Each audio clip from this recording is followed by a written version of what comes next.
jati diri bangsa Indonesia serta untuk memerankan diri dalam pergaulan dunia.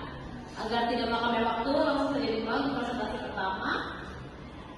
Makna wawasan Nusantara. Wawasan Nusantara adalah cara pandang bangsa Indonesia terhadap diri dan lingkungannya dengan mengutamakan persatuan dan kesatuan bangsa. Wawasan Nusantara menjadi pedoman pola pikir, sikap, dan tindakan masyarakat Indonesia. Dalam kehidupan sehari-hari, masyarakat diajarkan untuk lebih mengutamakan kepentingan nasional dibanding kepentingan pribadi atau golongan. Dengan adanya wawasan Nusantara, persatuan Indonesia tetap terjaga walaupun memiliki banyak perbedaan suku, budaya, bahasa, dan agama. Selain itu, wawasan Nusantara juga memiliki landasan dalam menghadapi berbagai masalah sosial nasional maupun global agar bangsa Indonesia tetap kuat dan tidak mudah terpecah belah. Selanjutnya ada wawasan Nusantara dalam pergaulan dunia. Wawasan Nusantara membantu bangsa Indonesia berperan aktif dalam pergaulan internasional tanpa melupakan identitas nasional. Indonesia ikut berinteraksi dengan negara lain dalam bidang pendidikan, ekonomi, budaya, dan teknologi. Walaupun terbuka terhadap dunia luar, Indonesia tetap harus menjaga kepentingan nasional. Sikap ini menunjukkan rasa cinta tanah air karena bangsa Indonesia tetap mempertahankan budaya dan nilai-nilai bangsa sendiri. Dengan begitu, Indonesia bisa menjadi bagian dari masyarakat dunia tanpa kehilangan jati dirinya.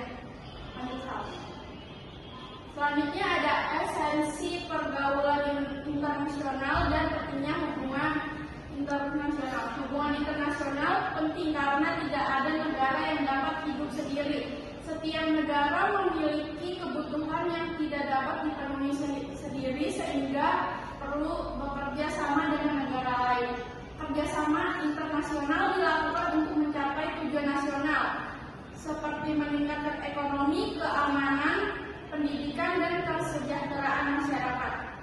Hubungan internasional juga penting karena adanya saling ketergantungan antar negara di era globalisasi.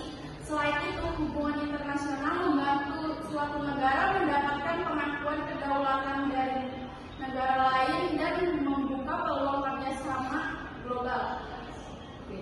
Selanjutnya, bentuk interaksi internasional.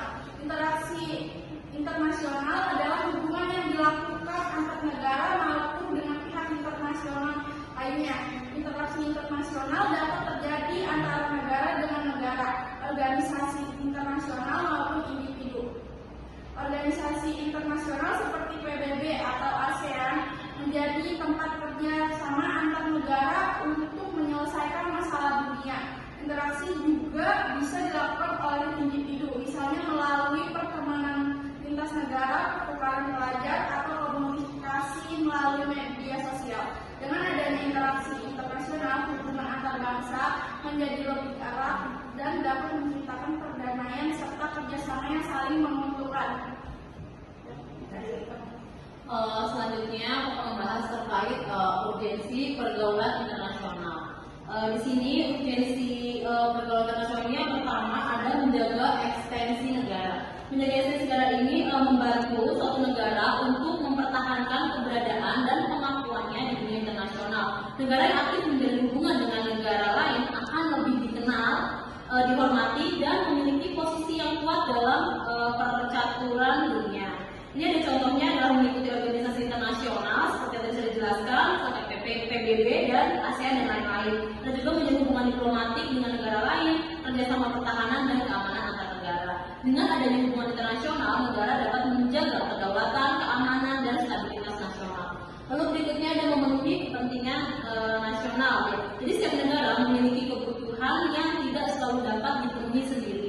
Karena itu, pergaulan internasional ini diperlukan untuk memenuhi kepentingan nasional di berbagai bidang, contohnya seperti ekonomi, pendidikan, teknologi, kesehatan, dan budaya. Ada juga kayak ekspor impor barang yang untuk memenuhi kebutuhan masyarakat. Sekarang kan kita juga melakukan ekspor impor atau dari luar negeri itu terkait kedelai dan lain-lain itu. Lalu melalui hubungan internasional ini, negara dapat memperoleh keuntungan, memperluas pasar, dan juga meningkatkan kemajuan teknologi untuk memperkuat perekonomian nasional.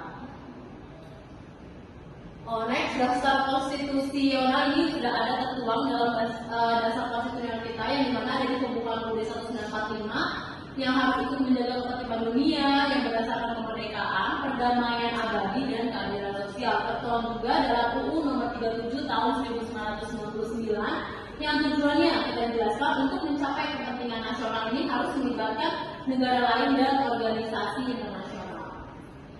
Lalu ada